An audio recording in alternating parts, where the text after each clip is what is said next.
well, I'm going to work on my reload. I'm going to focus, take the last shot before my reload, bend my elbow, get my gun back right in front of my face, magazine well at eye level, drop that mag, put the new mag in, seat it, and drive the gun out. Hey, welcome to Whiskey, Lead, and Steel, the official podcast of Aggressive Defensive Solutions. This is Lee Curling, and with him today is Rick Sutton. Hi, Rick. Howdy, Lee. So we're a little punchy because we're dehydrated and hot and sweaty because we just came back from a shooting match. Shout out to Second Saturday Series. If you are in the Tidewater area, and that means anywhere east of Richmond, Virginia, you ought to come out and shoot with us. 5 stages, run what you brung. It's a lot of fun, decision-making, shoot, move, communicate, think about stuff. Just a good time. It's a competition, but I don't know anybody who really has a competitive mindset in that they're not willing to help everybody out. It's designed with the shooter, with the beginner of your competition in mind, and then somebody who's a real life competitive shooter can actually still come out and get something out of it. So anyway, so we were there shooting that today and running it, and we came back and we were debriefing, we were talking about some stuff, and we were like, you know what, that's some good information. We need to put that on a podcast and get more information out and help people out. So Lee, why don't you lead us off and talk about some of the things that we're learning and observing at matches so that we can help people be better. Yeah, I think, we really got into a discussion on gear. Yeah. Right. And I'll let you get into some of the gear stuff in a minute, but it's, you made a point of hey, the first time to use your gear should not be at a match, no. Right? You get a new piece of gear, throwing it on your belt, and the first time you use it as a match, probably not necessarily good. No. And it kind of is an example that I was going into because, one of the guys, brand new shooter, last month, first time out with us, and I was watching him going through some stages, and just. Well, to be blunt, it was a train wreck, right? Just watching him, just way off target, just not able to hit anything, and I talked to him and I was like, so what range did you zero your red dot? And I'm only telling the story because he and I had a conversation about it, and he was very much the oh yeah, you're absolutely right. And he's like, well, I haven't zeroed my red dot. I'm like, wait, what? That's like going elephant hunting with a gun you've never fired. So had a gun, and it was not a brand new gun. Yeah. But he got a red dot, mm-hmm. And I think it was the Wednesday or Thursday before the match on Saturday. He put a new red dot on there, did not have a chance to fire a single round through the gun with a red dot. Now, I think everybody knows that's a bad idea. Yeah, that's right. And presumably. I say that because it's obvious you shouldn't do that with a red dot. Yeah. But it does really kind of cross into all the rest of the gear, whether it's a holster, whether it's new mag pouches, whether it's whatever. Yeah. And again, I'll let you get in, you had some good points on some of that. But now, he caught me before the match today. Uh-huh. I was like, hey, Lee, I got a chance to zero my red dot and say, hey, down, got the range. And here is something that will warm your heart, right? Okay. And that was and I was still off a little bit. Again, I was close, but handed it to one of my buddies that was at the range with me. It's like, hey, check this. He was on, right? He's like, oh no, it's good. Hand it to another buddy, and he's like, no, it's good. It's like, so really, what was left was just me. There you go. And as I told them, really in the end, it always comes down to us. Yeah. Right. Yeah. But the point is, he got to a point where he's all right. I got it zeroed. I got it close enough. All right, I had somebody else proof to go. Is it my eyeballs, right? Is it me pulling the trigger? Or is it me doing this, whatever? But he got a 0. Came out today. I watched him shoot today. A world of difference, right? That's exactly what we're looking for. World of difference. He was on my stage. We're shooting that, reduced silhouette, quarter size steel at 35 yards, right? It's challenging. And he had less difficulty than a number of other people hitting that steel at 35 yards. So, so it's one of those things. It's a difference of, hey, I got a chance to get rounds through my gun, rounds through that red dot. I got it sighted. I got it proofed. I got it where I can work with it. And then he brings it out to the match.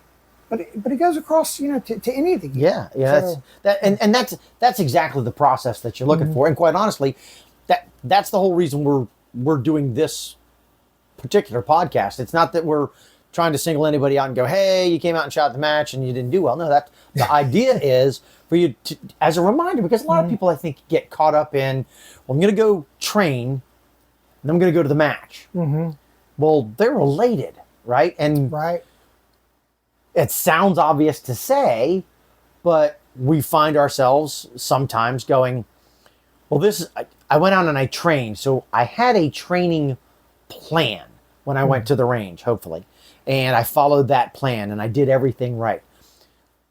Again, this is one of the reasons that I'm a big believer in having somebody, even if they're not an instructor, having somebody whose opinion you respect, who knows what they're talking about, shoot with you. It's one of the reasons that I very rarely shoot unless I have somebody else to come shoot with me, is because if you're at a training environment, you go, okay, I'm going to come out, I'm going to work on reloads, right? Because this is a big thing. This is not me chucking shade on anybody, but this happens so broadly across the board that it's a common thing that happens to everybody. So they go to the range and they go, all right, I'm gonna work on my reloads. And so they do their reloads and they're really focused on what they've got and they're getting the gun exactly where they're supposed to do. They're bringing it to the workstation. Everything's going good because all they're focusing on, because they're at the range, training, is my reloads. Then they get to the range, they come out to the match, right?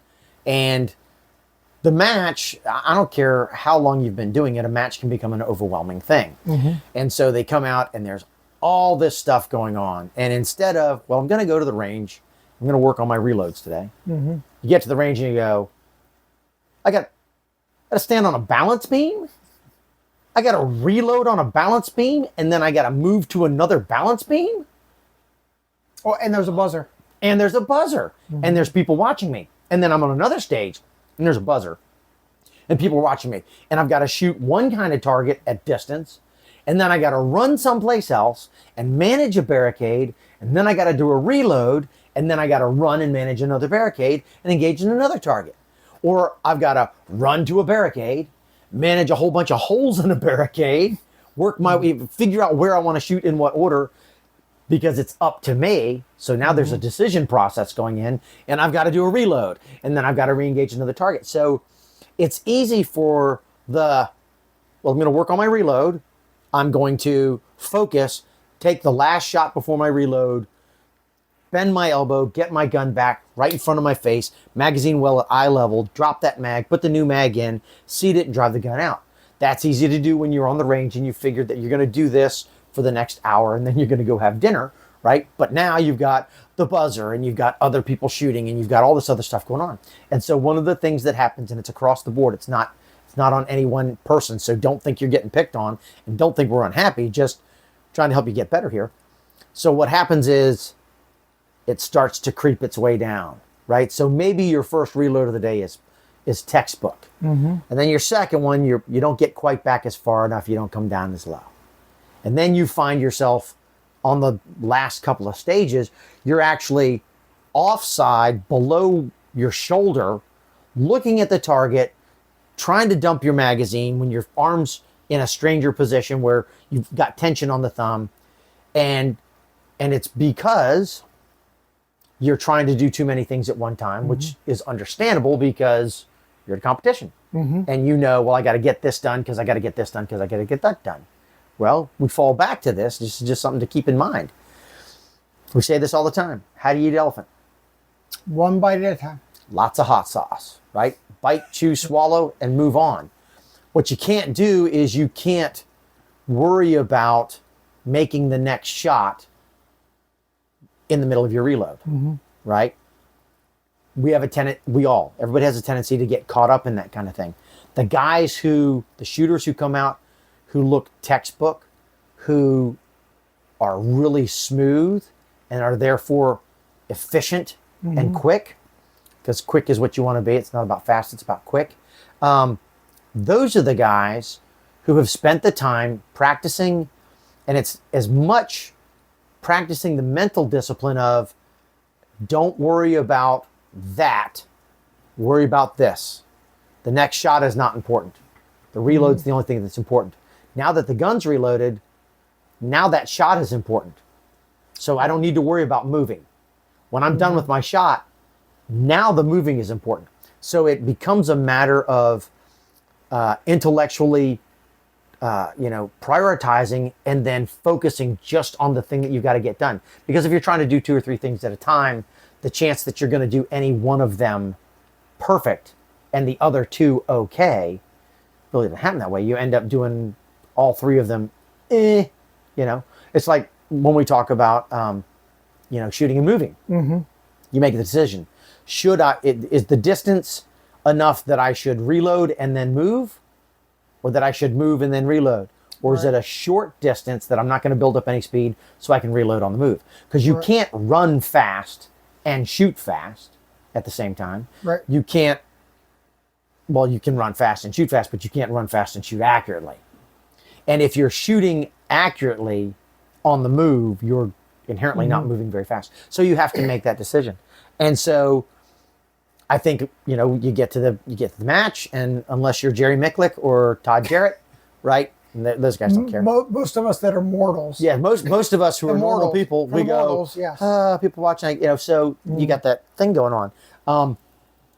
And really the only way to get around it, based on my 35, 40 years of shooting, is practice at the range. And then if you can get somebody at the range to go with you, to put a little bit of stress on you. Even if it's just, all right, I'm going to start shooting and I just want you to make the buzzer noise in my ear, or just ask me stupid questions.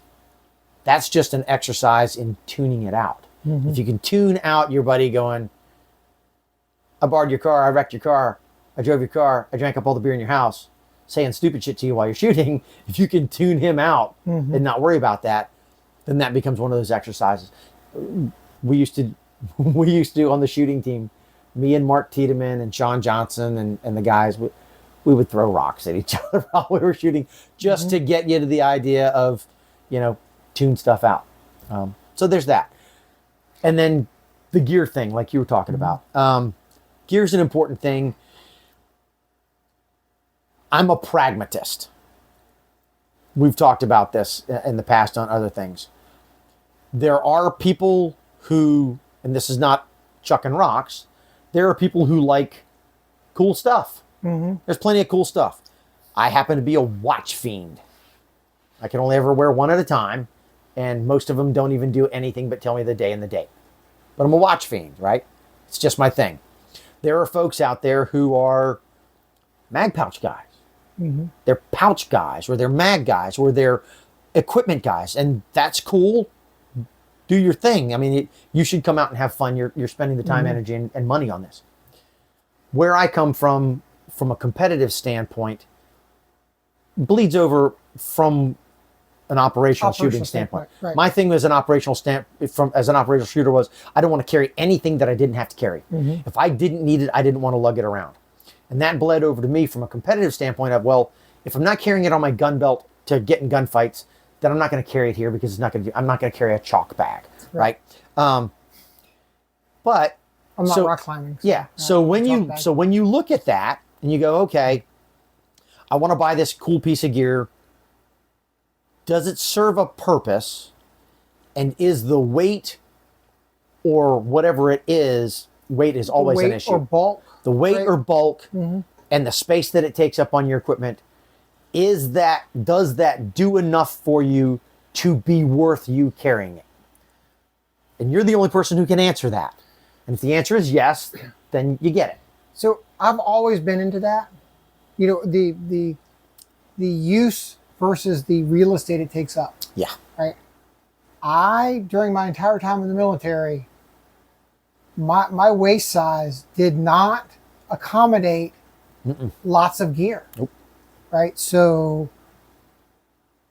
both, you know, in the earlier days, right, before we had vests with pouches everywhere, right, when we carried a LBE, load bearing equipment, right, all your mag pouches, right, were on your belt, and there was only so much real estate for your sidearm, your M16 magazines, your M9 magazines, right.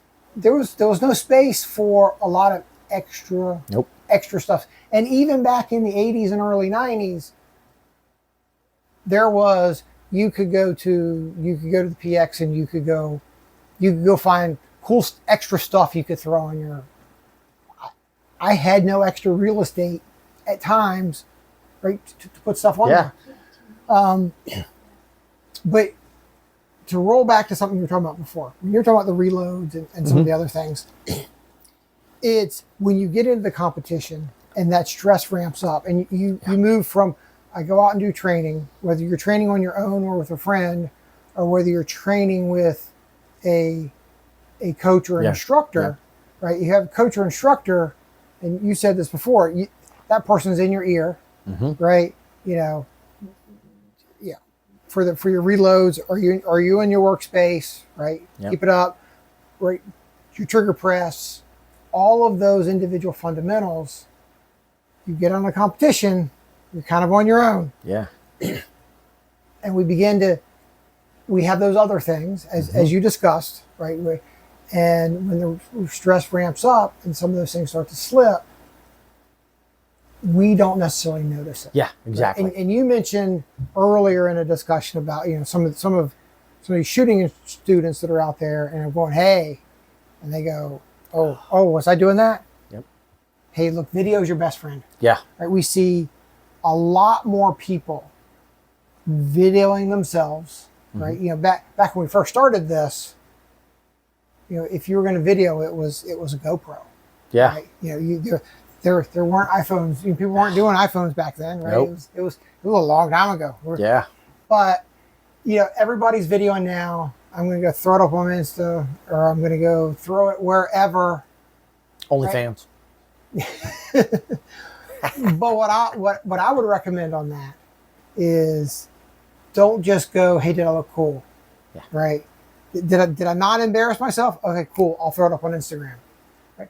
But use the video you took during your match as part of your training. Yep. Your AAR for your training, and go, okay, this was my first stage. Yep.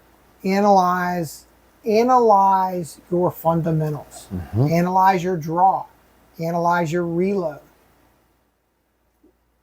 Visually, you can tell, was I following through? Yeah. Right. One of the shooters that I had today, phenomenally fast. Right. And again, 35-yard reduced silhouette steel. He probably got the first 5 rounds on target. Nobody got 6 rounds on target without missing. Nope. That's just not going to happen at that range. Nope. Especially guys coming, especially when you're somewhat cold. But he got that 5th one, and it was bang, miss, bang, and it was as soon as the shot broke, he was moving. Yeah. He missed, not following through, and afterwards I was like, dude, do you realize what you were doing? You got to 5. And every time the shot broke, you started moving. See, follow through. Well, you know, what is the last of those fundamentals? He's like, I was like, yes, you were. Yeah. And you know, and in his mind, he did not realize what he was doing. Yeah. And again, you look at video, you start analyzing. Okay, I need to. that probably cost him, well, Ain't no problem. if he had the follow through and had hit the round instead of hitting 4 or 5 more misses before he hit the target, you know, just that extra movement cost him seconds. Oh, yeah. Right? And it was 5 or 6 seconds, and it was the difference between being, you know, 3rd or 4th on the stage for the day to being, you know, the next one up or 2 up. Yeah. Right. So, but it is one of those things. Video, if you're out there shooting, have somebody video you. And I'll also say, choose the angle of the video. Yeah. Right. The straight behind you over the shoulder makes for cool video. Yeah. But that's not as useful to you. Yeah. So, hey, I'm not opposed to going, hey, have 2 people video. If you want one that's cool over the shoulder to see the targets, Yeah. and you want somebody else, hey, can you airdrop me that video? Yeah. Right? And so you can actually see, so you can analyze. Invaluable tools for that. And most of your matches, certainly our match, but most matches, if you go to the RSO and go, hey, I've got a shooter here, I'd like to video, and I'd like a 90-degree video. They go, okay, as long as you don't get forward, as long as the guy taking the photo is not forward of your elbow and he's stood off. And realistically, for an analytical aspect, really that's what you want. You want a full flanking shot. You want to be able to see the gun, see the shooter's face. And I'll throw this out to you. You make a really good point about that. So if you're shooting in a competition and you have a trainer, you have an instructor that you're using. If you don't, then you look at the video yourself. Right. If you do, by all means, look at the video yourself. But take your video to your coach. Yeah. And go, hey, would you? He's not going to mind. If he is, then come work with us because we don't mind this. We're all about you getting better. If your coach doesn't want to look at the video of you shooting in a competition, then coach a tool. I'm just going to say this: there's something wrong with them. Yeah. Jackwagon. I mean, what better tool can you get as a coach or an instructor to go, this is what you're doing when you're not in front of me. Yeah, exactly. Absolutely. So then the purpose there is you can get them to look at you and go, okay, well, see this thing here? We've talked about this. And quite honestly, if you've got 5 stages and there's a continuing issue, right? Like we'll just throw out reloads because it's easy to say. Right. And your coach goes, okay, consistently your reloads are a little funky. Now we know what we're working on. Now that gives your coach something to get you better at. And so we've talked about this before, but since we're talking about reloads, let's talk about this. Reloads, from a competitive standpoint, are realistically far more important than they are from an operational standpoint. For John Q. Citizen. Yeah, absolutely. If you're a cop or if you're, an 11 Bravo or an 0300 and you're someplace dirty and nasty and sandy, then reloads are pretty important. But if you're a concealed carry guy, realistically, statistically, you're never going to do a reload, right? If you get involved in a legitimate defensive shooting and you have to do a reload when the police are done with you, go buy a lottery ticket and stay away from the ocean because you'll also get bit by a shark. Just statistically, we're saying that's the case. But in competition, one of the things, as a guy who designs competition stages, one of the things that we do to induce stress and to make it more interesting for everybody and actually to level up the field, right? Because there are some people whose accuracy just puts them so far ahead of everybody, but then we go, you're really, really accurate, but you're not as quick. So now we give somebody a chance by involving physicality. So reloads from a competitive standpoint, if you are a phenomenally fast reloader, if you're Todd Jarrett, you can reload shot typically in less than a second. The average person shooting on an IPSC target, 10 yards and in, reload shot, on average, is about 5 seconds. Now, you can get that shorter, when I was competing, I was right around the 1 second mark for targets like that. And I was not the fastest guy out there. But say you cut 3 seconds off of your reload. If you reload 5 times over the course of the day, you saved yourself 15 seconds. 15 seconds over the course of the day is an enormous amount of distance. I think today, the time distance between number 1 and number 2 was something like 20 seconds. It was like 20 seconds, right? Which was Yeah. pretty broad, yeah. Now to give you an idea, when Mark Tiedemann and I were competing, Right. and we would go out and one of us would take first and one of us would take second. Generally, the difference between first and second between the two of us at a match was hundredths of seconds. And then the distance between 2 and 3rd place was typically about 8 to 9 seconds. So if you can cut even just 2 seconds off your reload at the end of the day, it makes a big difference. And we've had matches, right, where the difference between First and second has been to the 3rd digit. Yeah. Right. Yeah. So you're literally in the thousandths of a second. Right? Yeah. And that could be a perfect reload, or that could be one of the things that we notice at matches. And we've said this, everybody says this. People have a tendency to shoot at steel and aim at paper, right? Because one of the things happens is when you shoot at steel, especially moving steel, you get that automatic feedback, which is great. You get you press the trigger and then you get dopamine. Ding. Yeah, right. Well, then what happens is then they can't see the whole target, so they move the gun out of the way so they can see the whole target, and then they end up shooting under the steel. Right. That's a common thing that happens all the time. If you've done that, don't feel bad. We've done that. Todd Jarrett's done. Everybody's. Jerry Micklick probably did it one time 30 years ago. Probably, right? Maybe. Just statistically saying, it happened one time. Probably when he was 8. Yeah. Well, he was shooting a cap and ball back then. So anyway, but one of the things that happens is, and I'll steal this is Chris Eppersonism. He threw this one out on me. Misses are sound effects on the battlefield. Yeah. Right? You cannot miss fast enough to do yourself any good. Yeah. And so I was talking to Mike Russell about this today as I was talking to him about his shooting, because he's getting better.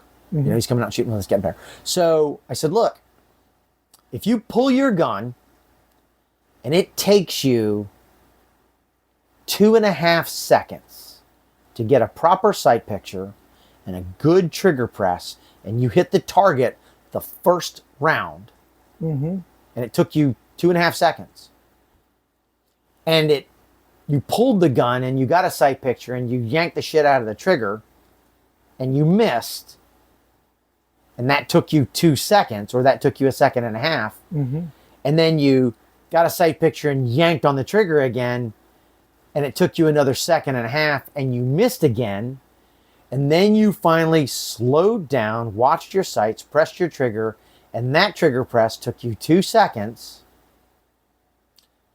I'm not a math wizard, but slow and solid on the hit and only hitting it one time is way better than just slinging lead down range. You're never going to be as fast just continuously pulling the trigger. Got to do your follow through, and so like one of the goals, and we used to use this as a training technique and stole this from Todd Jarrett. Shout out to Todd for teaching us this. Was plate racks. Because everybody likes to shoot a plate rack. So they go, all right, I don't want to see the buzzer. And they throw the gun up there and they finally knock them over. Right? And you go, oh, that wasn't bad. You got 6 plates down in, 7 or 8 seconds. Good for you. And it took you 9 shots. Right? And then Todd would go, beep, and ding, ding, ding, ding, ding, ding, ding.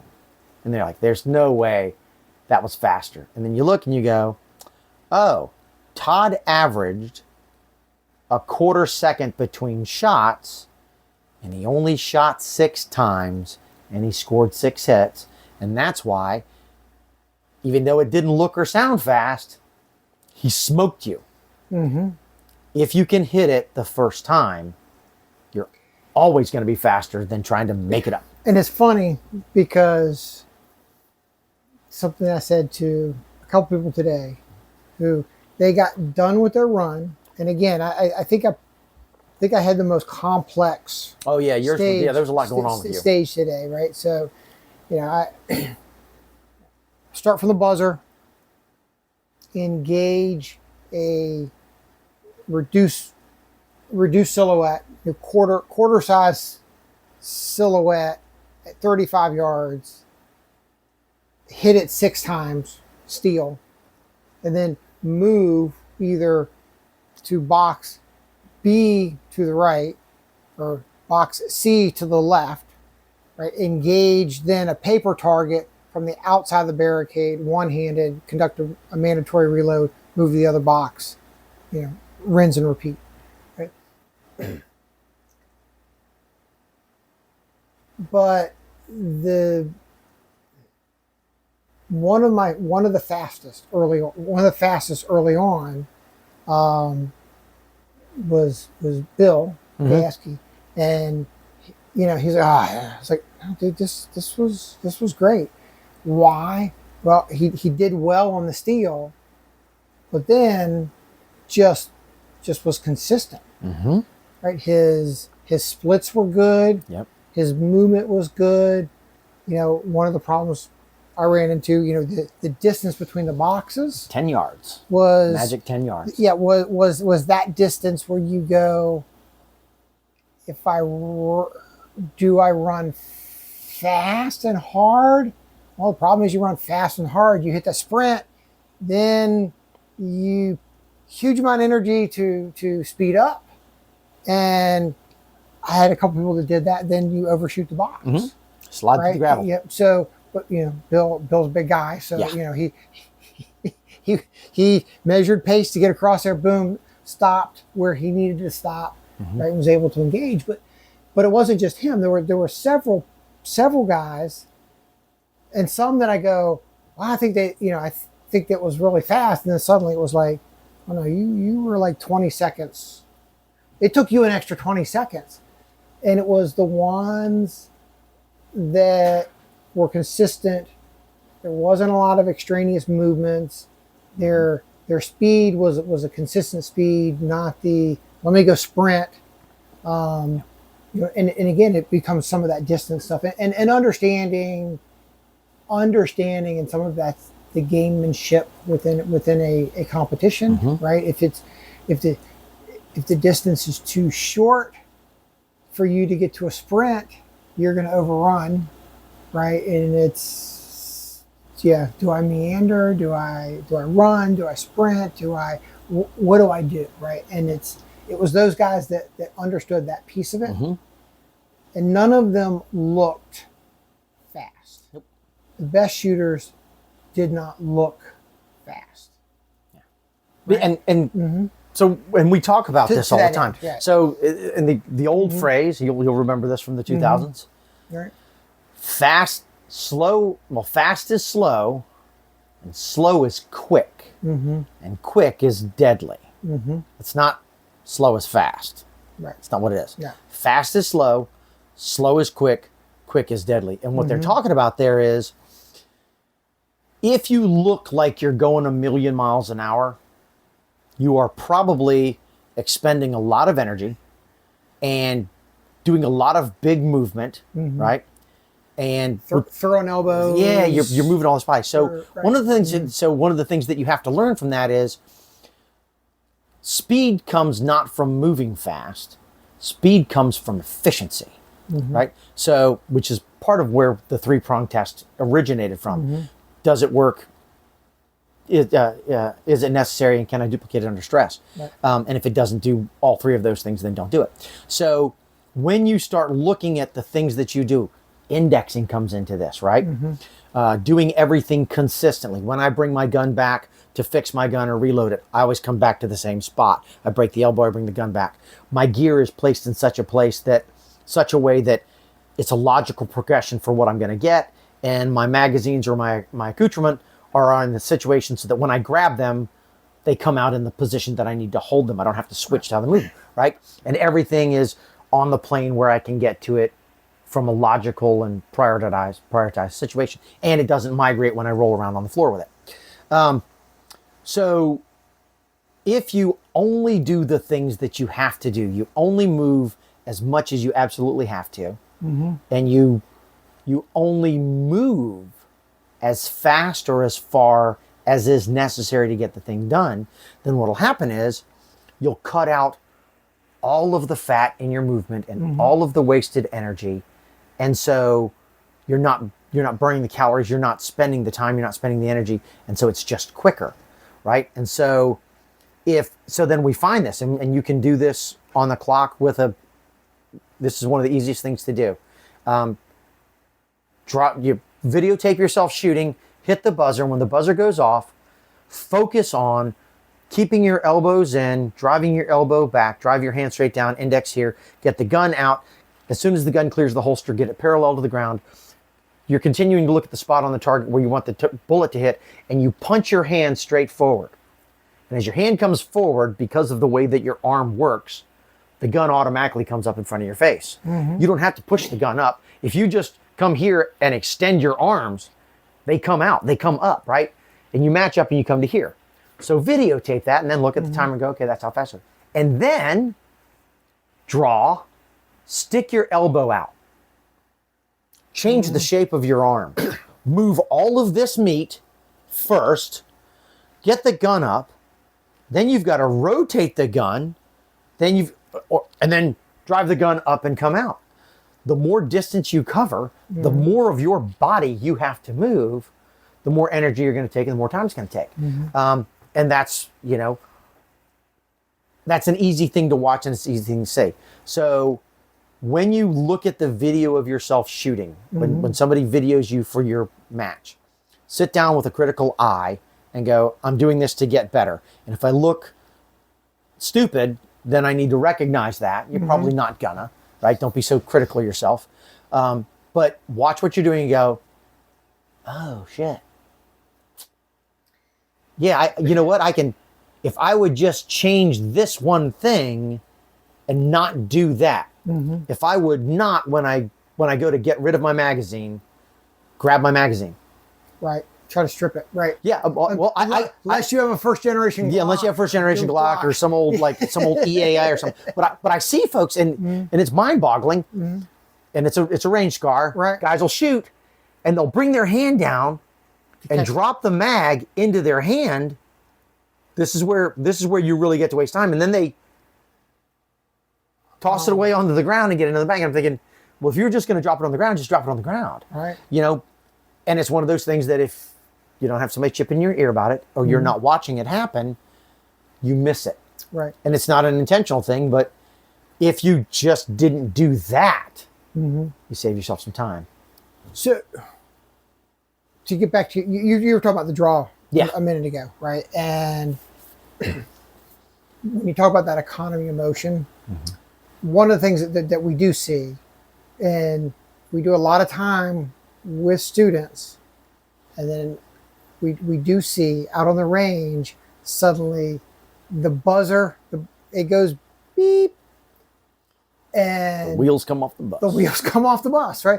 Look, the old adage, I used it today, right? Everybody has a plan until you get punched in the face. That's right. Right, and not only that, it was one of our shooters who's good shooter, left-handed, was like, all right, well, because on the stage I was shooting, you have to, because of the way the reload was, right? You needed to reload. Yeah, mandatory reload at the first box. Right, but you had to reload with the gun in the hand you shot with. So if you're outside the barricade on the right side, you're shooting right-handed. Outside on the left side, the left hand. Yeah. Wanted to confirm I can go to either box, right? Yes, that was the brief. First left-handed shooter of the day. Right? Not that we have very many, right? I'm with you. I got you. And yes, I'm thinking, yes, this is the right decision. They've thought this through. Shoots, bang, bang, bang, bang, bang, bang, bang. Hits the steel 6 times. immediately heads Runs for to that the box to the right. Gets about a third of the way to that box. And realizes what they did. Because I took a step to the left. And I'm like, oh, wait. And then immediately went over right to the box. Glad they fixed it. But it was one of those things. I've been watching people do it.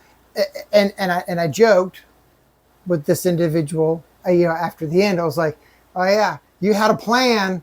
And that plan survived to the buzzer. Yeah. Right. But I say all that to go back to the draw and talking about the video.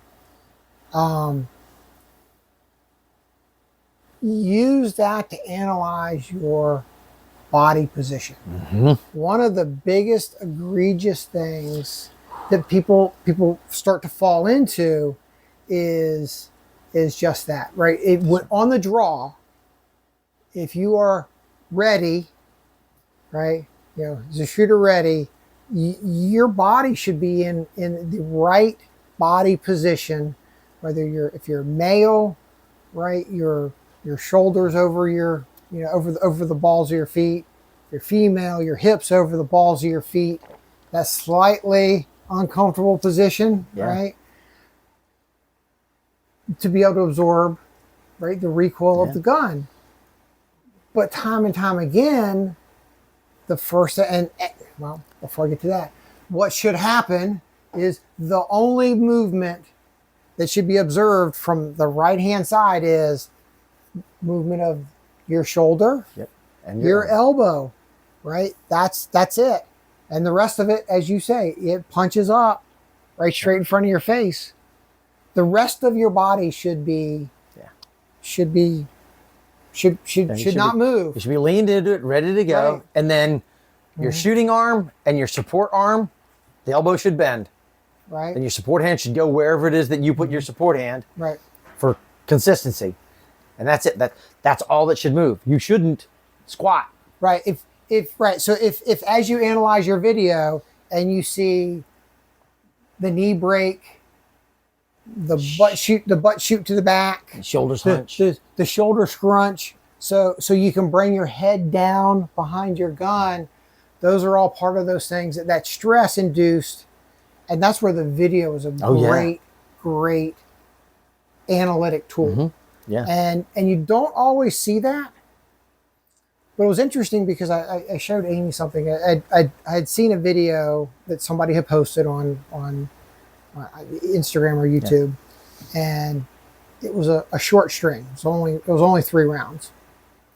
And when you blow up the video on a computer screen, it was kind of easy. You can put the cursor right on the edge of the shoulder, and you could see bang, bang, bang. So you could watch this. You could watch every round, right? The body being walked back, pushed back, and it was like, okay, this individual got 3 rounds off. Pretty decent splits. Yeah. Right. On steel, you can hear them hit steel on the video. But I was like, they wouldn't have gotten a 4th one. And if it was a string of 6, they wouldn't have got it. Yeah. And they weren't leaned in quite enough. So I because I noticed that, it was like, it was one of those things that I thought that, that's another one of those I had not thought about. Blowing it up, looking at it at the right angle, looking at your shoulder movement, right? To see, are you walking back, right? Are you leaned in enough or are you not? Because every time you walk back, you're getting pushed back further, which means you're getting, actually, probably if you do that long enough, you'll watch the splits get longer and longer and longer. So to me, the thought on that is it's going to be bang, bang, bang. All right, I'm off, and then you're going to readjust. Bang, bang, bang, bang. Right. So sometimes you're out on the range and you'll hear bang, bang, bang, bang, bang, bang, bang. Yep. And I think it's that readjusting because you're not quite leaned in enough. So again, it's one of those things of going, using the video as an analytic tool. Yeah. Hey, it's great. It's a great, Instagram reel. Yeah. I'm good with that. I mean, keep posting them, right? Yeah. The more out there, the better. But at the same time, use it, right? Use it to your advantage. If you're going to take the video, use it to your advantage. Absolutely. Show it to your coach, and I'll throw this out to you. So everybody who takes, if you take anything seriously, it doesn't matter if it's an athletic endeavor that you're engaged in, if you're learning to play an instrument or ride a horse or anything, especially anything that you're doing competitively, right? Even if you don't get a professional coach, professional instructor, which is not a bad idea if you're serious about something. If you're going to spend all the money that it takes for you to engage in whatever sport, competitive surfing, competitive shooting, doesn't matter. They're both expensive. Golf's absolutely. If you're golfing, yeah, and you want to golf competitively, which is, I think, driving a golf cart drunk is part of that. So you gotta learn how to do that. But anyway, get yourself, if not a professional coach / instructor with demonstrative skill sets, at least get somebody who is close to your skill set, who can recognize things and shoot with them, train with them, whatever, and get them to video you. Be honest with yourself, and be forthright when you're looking at the video and go, okay, I could have done this a little bit better. I did that really well. Oh, that sucked. I need to work on that. Oh, I hate doing that thing. Shockingly, I didn't do it well. Now I have to go work on that. It really does. It'll make you better. And even if you only get 2% better, 2% better is better than you were. And the whole goal is to get better. Prime example of that is when I first transferred into Mounted Patrol. And I was riding with my buddy Joel. And Joel and I didn't know much about each other. And Joel learned up to that point, he had learned everything that he knew about horses in the mounted school, which is 13 weeks. And that's all he knew. I knew a little bit more than him. We got partnered up and we started riding together, and he realized that, I knew a little more than he did. And then, so when we would be riding, I told him, I said, look, if you see me do something and you're not sure what I'm doing, ask me about it. He's like, but I don't know anywhere near what you know. And I go, well, that doesn't matter. If you see me doing something and you don't understand what I'm doing or why I'm doing it, and you ask me, then either A, it's something I can teach you about, or B, it's something I shouldn't be doing that I didn't realize I was doing, and now you've given me the heads up before I developed a bad habit. The same thing is absolutely applicable when it comes to shooting. If you go to the range by yourself all the time, and you're the only person in the booth, you are a badass. You're fast, you're accurate, you do it all perfect. If you're there with your friend, and you have the kind of friends that I have, who are gonna go, yeah, I want you to get better, but I'm not gonna talk nice to you about it. But hey, did you open your eyes when you were shooting last time? Okay, whatever. Yeah, whatever it is, whatever it takes, have somebody there to give you a hand, and have another set of eyes, another set of ears. Get somebody else's perspective. Goes right back to leaving your ego at the gate. Right. And if you want to get better, and ostensibly that's the goal, because nobody wants to go to the match. There are plenty of people who go to the match and go, I just came here to play. Okay, that's fine. Because I can't do this anywhere else. But you don't want to play Badly. and not, you don't want to play badly, right? And you don't want to play worse than you played last month. Exactly. Or the month before. Yeah, nobody who just nobody who socially plays golf wants to continually, shoot 175 on 18 holes. I imagine that's a really bad number.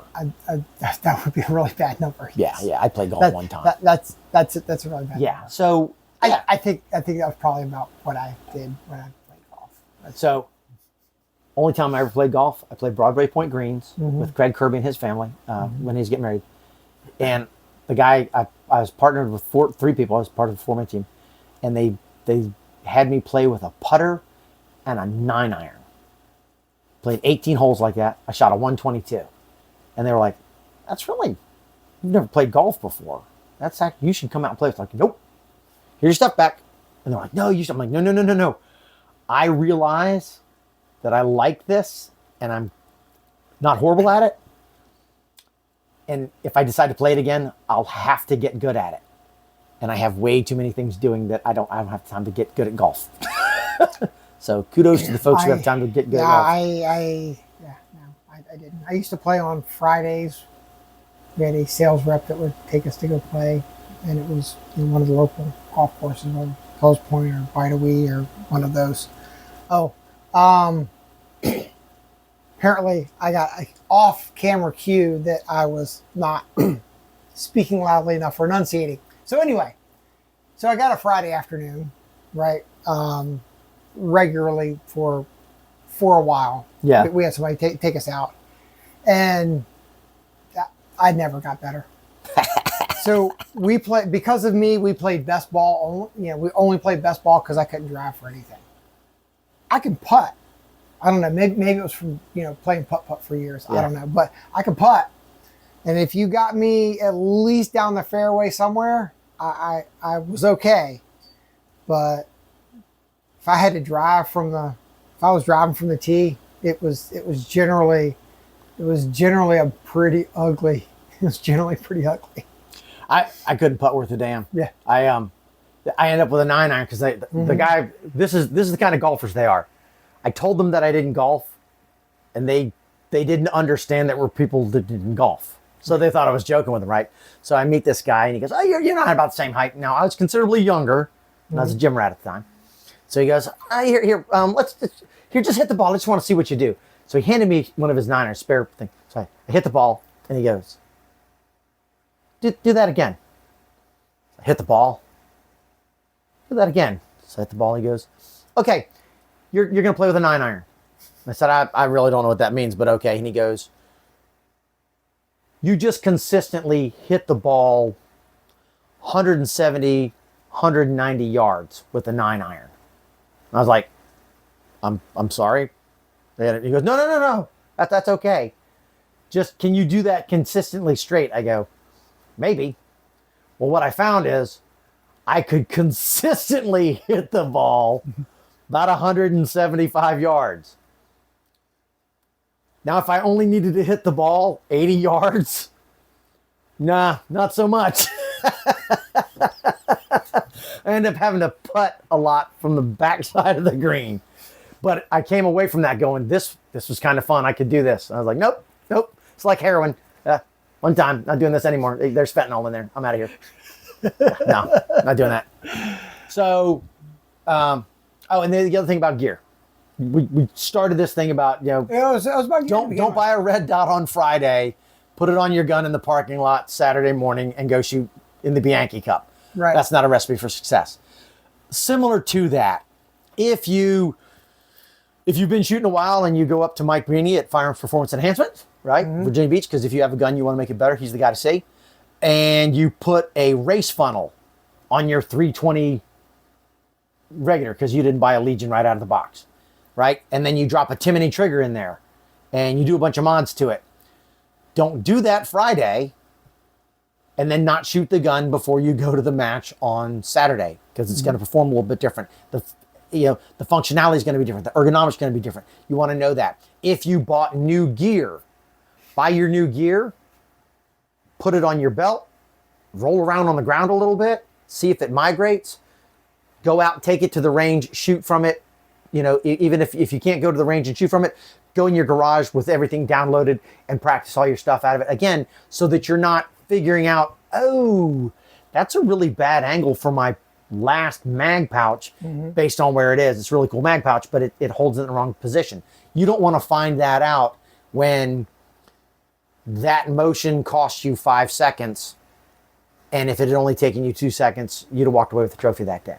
So always, if at all possible, try your gear out. And by try it, I mean roll around in it, flop around in it. I used to Marine Corps gear, and because I was a police officer and I worked in Virginia Beach where there's a lot of water, and then when I was at the Coast Guard as an agent, it was not uncommon for me to swim my gear, jump in the pool and see how it survives where it is and does it move, and then how many thousands of pounds does it weigh once it gets wet. So try that stuff out, before you count on it, really. But always train, always look to get better. And, you know, it's always a process. You know, if you have any questions, if there's anything you'd like us to address, or even if you want to just tell us we're full of shit, shoot us an email at info@agdefsol.com. If you want to see us talk about something, or if you want us to address something, shoot it out to us. Or leave us a comment. Yeah, leave us a comment. And if you're watching and you've gotten this far and you haven't pushed the subscribe button, then you've made a mistake. Yeah. And if you, as soon as you get done hitting the subscribe button, you should be, I don't know how this happens, but I know you know how it is. You should be sending a link to both of your friends. Both of them. Both of your friends. Yeah, both of If you're watching this, you probably have 2 friends. Probably.